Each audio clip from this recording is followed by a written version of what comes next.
Hello friends, कैसे हैं आप लोग। पूरी उम्मीद करता हूँ सभी बढ़िया से होंगे। अपने आज के इस वीडियो में मैं आपको बताऊंगा कि वर्चुअल क्रेडिट कार्ड क्या होता है और इसकी हमें ज़रूरत क्यों पड़ती है। तो सबसे पहले बात कर लेते हैं कि इसकी हमें ज़रूरत क्यों पड़ती है। देखिए दोस्तों, हम में से बहुत से लोग ऐसे हो सकते हैं जो कि क्रेडिट कार्ड को यूज़ करते हों, या बहुत से लोग ऐसे भी हो सकते हैं जो कि क्रेडिट कार्ड को यूज़ ना करते हों। उनमें से मैं भी एक हूँ। मैंने आज तक ना तो कभी क्रेडिट कार्ड किसी का यूज़ किया है और ना ही आज तक कभी अप्लाई किया है।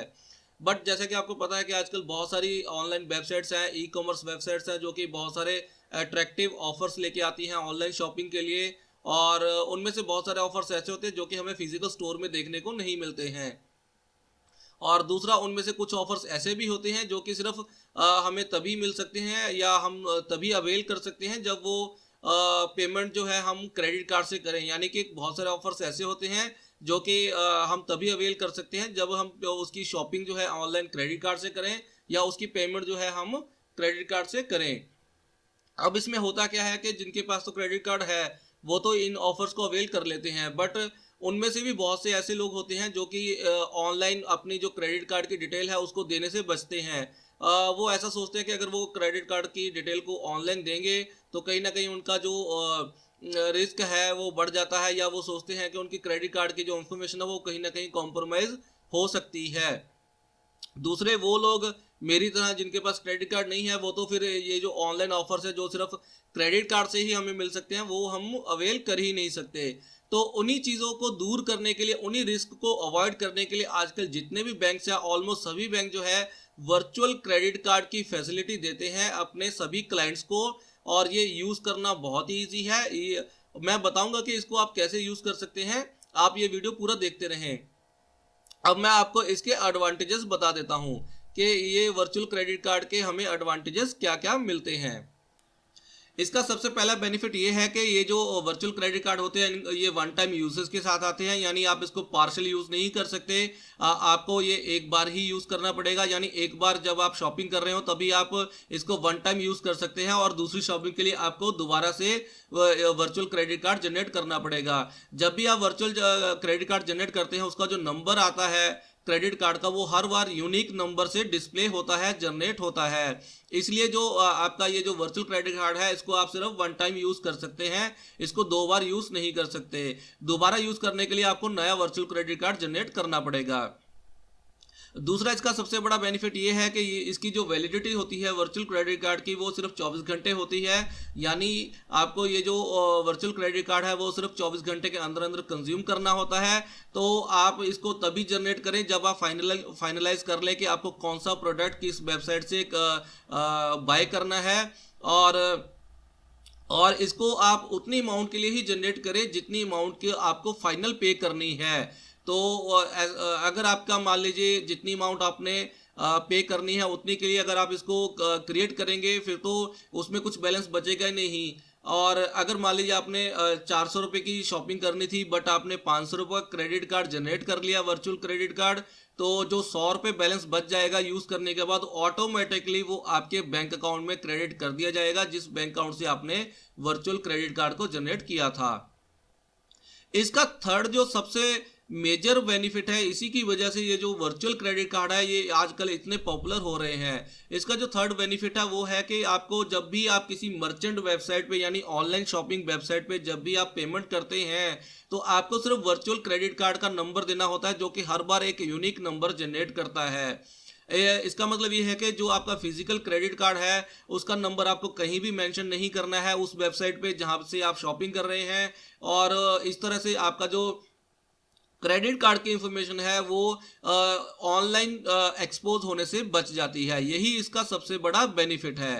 तो चलिए अब मैं आपको ये बता देता हूँ कि ये जो क्रेडिट कार्ड है इसको आप कैसे जनरेट कर सकते हैं। यहाँ पे पहले मैं आपको बता दूं कि मेरा अकाउंट एचडीएफसी बैंक में है, इसलिए मैं आपको वर्चुअल क्रेडिट कार्ड एचडीएफसी की वेबसाइट से जनरेट करके दिखाऊंगा। आप प्लीज़ अपने जिस भी अकाउंट में जिस भी बैंक में आपका अकाउंट हो वो वहाँ आप चेक कर लीजिए, उनकी नेट बैंकिंग चेक कर लीजिए, उनकी वेबसाइट चेक कर लीजिए कि कहाँ से वो आपको फैसिलिटी दे रहे हैं ये वर्चुअल क्रेडिट कार्ड की। कुछ बैंक्स जो है वो नेट बैंकिंग के थ्रू ही आपको वर्चुअल क्रेडिट कार्ड जनरेट करने की फैसिलिटी देते हैं। जहाँ तक मुझे याद है एसबीआई जो है स्टेट बैंक ऑफ इंडिया कि अगर आप नेट बैंकिंग यूज़ करते हैं तो नेट बैंकिंग में आपने देखा होगा ई कार्ड्स का ऑप्शन आ रहा होगा। तो ई कार्ड्स में जाके आप वर्चुअल क्रेडिट कार्ड को जनरेट कर सकते हैं एसबीआई में। बट जो एचडीएफसी है वो नेट बैंकिंग से आपको वर्चुअल क्रेडिट कार्ड जनरेट करने की फैसिलिटी नहीं देता है। उसकी एक अलग से वेबसाइट है नेट सेफ के नाम से। मैं वहाँ से आपको ये एचडीएफसी का जो वर्चुअल क्रेडिट कार्ड है वो जनरेट करके दिखाऊंगा। तो सबसे पहले आप गूगल में टाइप कर लीजिए नेट सेफ, एंटर कीजिए।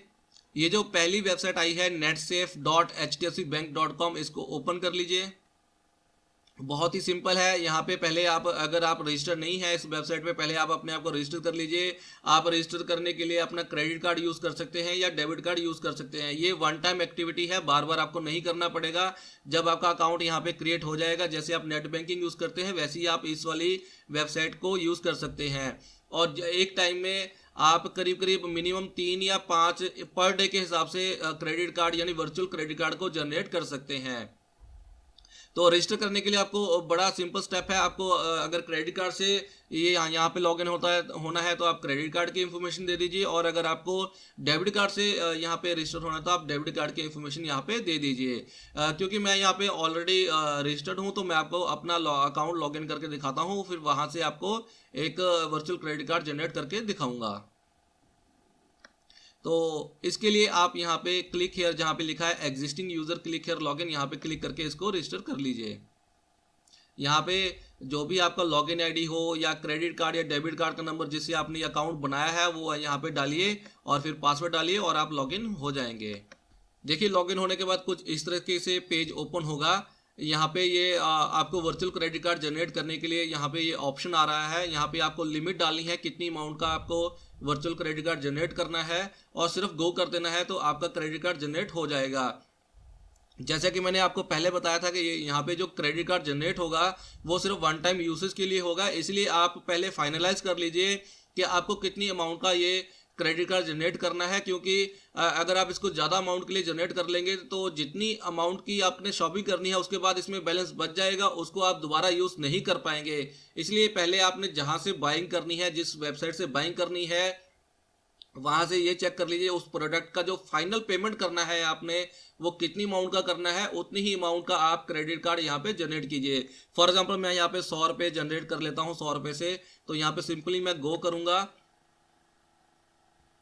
और यहाँ पे आपके जो भी आपने फ़ोन नंबर यहाँ पे रजिस्टर किया होगा उसमें एक OTP आएगा, वो आप यहाँ पे सबमिट कर दीजिए और आपका जो ये कार्ड है वो जनरेट हो जाएगा।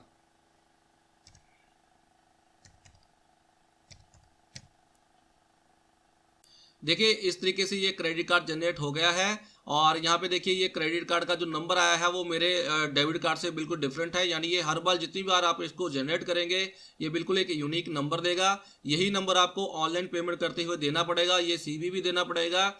और ये जितनी बार आप जनरेट करेंगे ये यूनिक नंबर से आपको वर्चुअल क्रेडिट कार्ड जनरेट करके देगा। यहाँ पे देखिए इसकी जो कार्ड की लिमिट है वो 100 रुपये आई है, क्योंकि मैंने 100 रुपये से इसको जनरेट किया है। अब अगर मेरे को कोई शॉपिंग ऐसी करनी है जिसका प्राइस 102 रुपये आ रहा है तो उसमें मैं ये जो क्रेडिट कार्ड है उसको यूज़ नहीं कर सकता। हालांकि अगर किसी प्रोडक्ट की प्राइस 50 रुपये, 80 रुपये, 90 रुपये है, वहाँ पे मैं इसको यूज़ कर सकता हूँ। दूसरा देखिए यहाँ पे ये जो एक्सपायरी दिखा रहा है वो अप्रैल 17 में दिखा रहा है, जबकि मैंने आपको बोला था ये 24 घंटे की एक्सपायरी के साथ आता है। तो ये देखिए यहाँ पे ये क्लियरली मेंशन किया गया है कि कार्ड की जो लिमिट है वो 100 रुपीज़ है और कार्ड की एक्सपायरी जो है वो 24 घंटे है। यानी अगर मैं इस कार्ड को अभी 7:30 हो रहे हैं शाम के, अगर मैं इसको अभी यूज़ ना करूं तो कल 7:30 बजे तक ये एक्सपायर हो जाएगा और उसके विदिन 3 डेज़ में इसका जो बैलेंस है ये 100 रुपीज़ ये मेरे बैंक में क्रेडिट हो जाएगा। तो उम्मीद करता हूँ आपको समझ में आ गया होगा कि वर्चुअल क्रेडिट कार्ड कैसे जनरेट किया जाता है। अब ये जो वर्चुअल कार्ड जनरेट हुआ है इसको आप हर उस वेबसाइट पे यूज़ कर सकते हैं जो कि मास्टर कार्ड और वीज़ा कार्ड को एक्सेप्ट करता हो। अब मैं इसकी आपको लिमिटेशंस बता देता हूँ। पहला तो ये है कि इस वर्चुअल कार्ड से आप EMI की पेमेंट नहीं कर सकते। दूसरा, आप कोई कैश विड्रॉ नहीं कर सकते। तीसरा, आप कहीं भी इसको स्वाइप नहीं कर सकते क्योंकि ये वर्चुअल क्रेडिट कार्ड है, ये सिर्फ ऑनलाइन पर्पज़ के लिए ही बनाया गया है, यानी आप सिर्फ इससे ऑनलाइन शॉपिंग ही कर सकते हैं। और फोर्थ, अगर आप मूवी टिकट बुक कर रहे हैं या एयरलाइन की टिकट बुक कर रहे हैं जहां पे आपको फिजिकल में कार्ड शो करना पड़े कि आपने किस क्रेडिट कार्ड से पेमेंट की थी, वहां पे आप इसको यूज ना करें। तो उम्मीद करता हूं आपको समझ में आ गया होगा। और फ्रेंड्स, मैं उम्मीद करता हूं कि आपको ये वीडियो पसंद आया होगा। और अगर आपको वर्चुअल क्रेडिट कार्ड के बारे में नहीं पता था और अगर आपको ये नहीं पता था कि इसको कैसे यूज़ करते हैं, इसके क्या क्या फ़ायदे हैं, तो आप आज से इसको यूज़ करना शुरू करेंगे। और अगर आपको लगता है कि ये वीडियो आपके काम का है और आपके दोस्तों को भी इससे मदद मिल सकती है, तो प्लीज़ उनके साथ भी ये वीडियो ज़रूर शेयर करें। और इस वीडियो को लाइक करना ना भूलें और मेरे चैनल को सब्सक्राइब करना ना भूलें। मैं आपको अगले वीडियो में मिलूंगा। Thank you, bye bye.